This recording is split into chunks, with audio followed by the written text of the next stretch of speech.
আসসালামু আলাইকুম। আশা করি সকলেই ভালো আছেন। আজকের এই ভিডিওটির মাধ্যমে আমি আলোচনা করব গ্রেড বিম নিয়ে। গ্রেড বিমের ঢালাই এবং গ্রেড বিমের শাটারিং, রড বাঁধা এই সকল বিষয় নিয়ে আলোচনা করব। ক্লিয়ার কাভার সঠিক কিভাবে হবে এটা নিয়েও আলোচনা করব। অবশ্যই আমার ভিডিওটি না টেনে দেখবেন, যারা নতুন বাড়ি নির্মাণ করার চিন্তা করতেছেন বা অলরেডি যারা বাড়ি তৈরি করতেছেন, তো তৈরি করা শুরু করেছেন তাদেরও, এবং যারা নতুন ইঞ্জিনিয়ার আছেন তারাও এই ভিডিওটি দেখলে অবশ্যই উপকৃত হবেন। চলুন শুরু করি। অবশ্যই আমার চ্যানেলে যারা নতুন দর্শক অবশ্যই চ্যানেলটি সাবস্ক্রাইব করে রাখবেন এবং কনস্ট্রাকশন সাইট সম্পর্কে এবং অনেক ভিডিও আমি এই চ্যানেলের মাধ্যমে আপনাদেরকে শেয়ার করি। অবশ্যই সেগুলো আপনারা সবার আগে পেয়ে যাবেন। চলুন, এখানে দেখতে পাচ্ছেন আজকে ঢালাই চলতেছে। এখানে ঢালাই দিতেছে সঠিকভাবে, এটা ঢালাই দিতে আছে এবং দেখছেন শাটারিংগুলো একটা লক্ষ্য করেন যে শাটারিংগুলো বিমগুলো সঠিকভাবে আড়াআড়িভাবে আপনি দেখতে পাচ্ছেন। এখানে রড দিয়ে এটার রড করেছে দেখেন এখানে গ্রেড বিমের রডগুলো সঠিকভাবে প্রথমে আপনার দেখবেন যে শাটারিংটা সঠিক হয়েছে কিনা, এবং বিমের রডগুলো মেইন রডগুলো সঠিকভাবে ডিজাইন অনুযায়ী দেয়া আছে কিনা সেটা দেখবেন, এবং মাটামগুলো অবশ্যই দেখবেন। অনেক মিস্ত্রি আছে মাটাম দুই সাইডে দুইটা দিয়ে মেইন রডে মাঝেরটা সোজাই দিয়ে দেয়, এটা কখনোই করবেন না। এই ভুলগুলো সবগুলো কলামের মেইন রডে মাটাম দিবেন, অবশ্যই মাটাম দিবেন।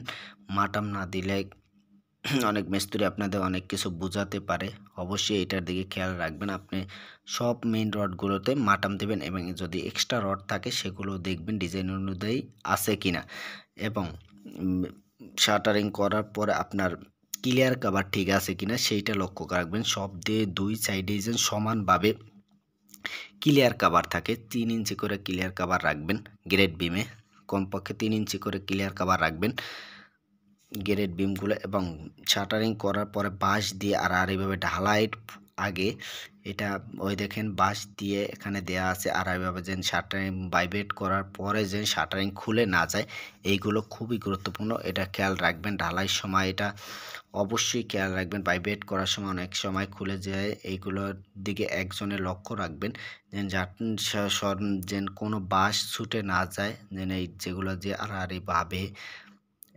দিয়েছেন বিম ঠেক দিয়েছেন এগুলো অবশ্যই খেয়াল রাখবেন। এবং এখানে দেখবেন রডগুলো বাইন্ডিং, আবারও বলি বাইন্ডিংগুলো ঠিক আছে কিনা, এবং ভাইব্রেট ছাড়া গ্রেড বিম ঢালাই করবে না। অনেক কন্ট্রাক্টর মেশিন ভাইব্রেট মেশিন নষ্ট হয়ে গেলে, নজল নষ্ট হয়ে গেলে আপনাদের অনেক বুদ্ধি দিতে পারে যেন আর এটা সমস্যা নাই, যে বাঁশ দিয়ে বার ধাক্কা দিয়ে করলে হয়ে যায়। অনেক ক্ষেত্রে এই মিস্ত্রিরা এটা বলে, আসলে এইটা সঠিক নিয়ম না।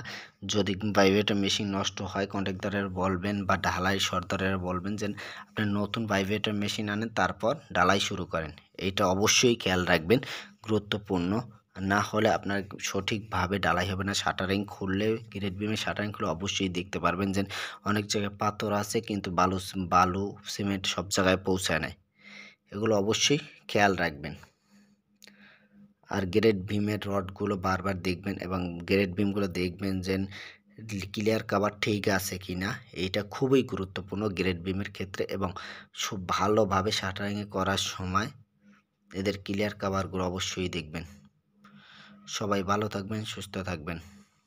পরবর্তী ভিডিও পেতে আমার চ্যানেলটি অবশ্যই সাবস্ক্রাইব করে রাখবেন।